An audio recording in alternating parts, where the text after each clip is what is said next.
Hello, and welcome to this technical breakdown of Project Iota, a project built around a procedural level generation system made with Unreal Engine 5.1.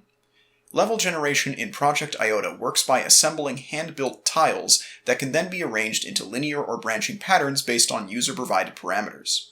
The system uses Unreal's Asset Manager and multi-threading systems to keep things simple for everyone down the pipeline, and was built to support both single-player and multiplayer gameplay.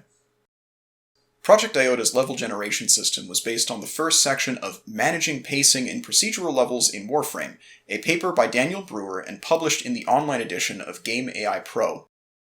Warframe uses a similar system to turn tile sets into upwards of hundreds of hours of playtime by keeping each level layout feeling unique but familiar. Project Iota aims to do much the same, albeit with a much smaller set of tiles. The rest of this video will explain in detail how Project Iota works and the systems built to facilitate further development. For those interested, the code and complete project files for Project Iota can be found on my GitHub, linked in the description. Generation starts with the game mode, an actor on the server meant to act as a kind of game referee. The game mode compiles a set of parameters and passes them to a net multicast remote procedure call on the game state, an actor which is automatically replicated to all clients. The remote procedure call causes the game state to start a generation action on each client using the given parameters. Parameters include information like the set of tiles to use, the length of the level, and most importantly a seed, used as the base for all random number generation used during the level building process. The seed ensures that each set of parameters will always produce the exact same output, allowing each client to generate independently. When the game state starts a generation action, an object is created in the background to represent it. It starts by querying the Asset Manager for a filtered list of all tiles. Any tile that matches the tileset tag set in the generation parameters will then be loaded into memory by the Asset Manager. Each tile is stored on the disk as a tile data asset, an object that contains key information about the tile like collision bounds, connection points, and of course, a reference to the tile level itself. They can be produced automatically using an export actor. When making a new tile level, designers need only place actors representing bounds and connection portals and reference them in one such export actor. The export actor also handles defining other critical information like tile set and tile type or scheme. Upon saving the level, the export actor will send its data to the linked tile data asset automatically, or create a new one if no asset is linked. Once an asset exists for the tile, it will automatically register with the Asset Manager and appear in generated levels. Once the tile data assets are loaded into memory, they are passed with the parameters to a worker thread to actually handle the bulk of level generation.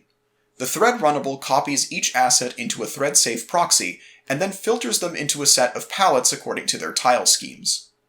The worker uses an implementation of the algorithm detailed in Brewer's paper to produce a virtual level plan represented as an array of tiles.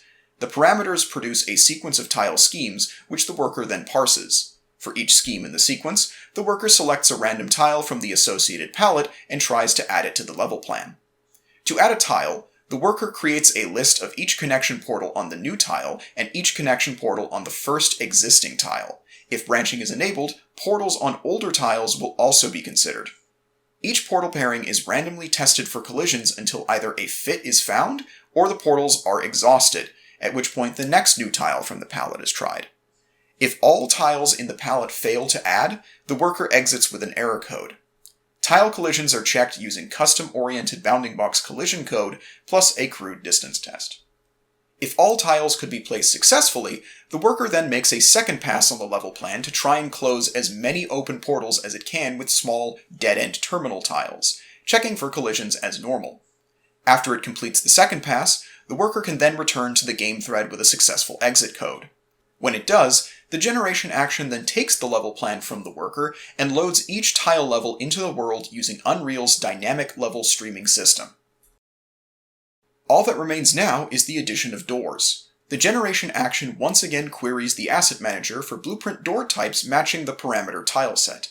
Returned types are loaded into a map based on their dimensions and then spawned into each matching portal. Any open portals left over from the generation are fitted with locked doors instead to prevent players from falling out of the level. With that, the generation action finally returns to the game state with a successful generation, and the players can now explore the level at their leisure. So yeah, that's Project Iota. Again, if you'd like to download or access the project files, you can do so from my GitHub, linked in the description. While the generation system is now complete, the project itself remains a work in progress, so be sure to check back for future updates. Other than that, thanks for watching, and I'll see you in the next video.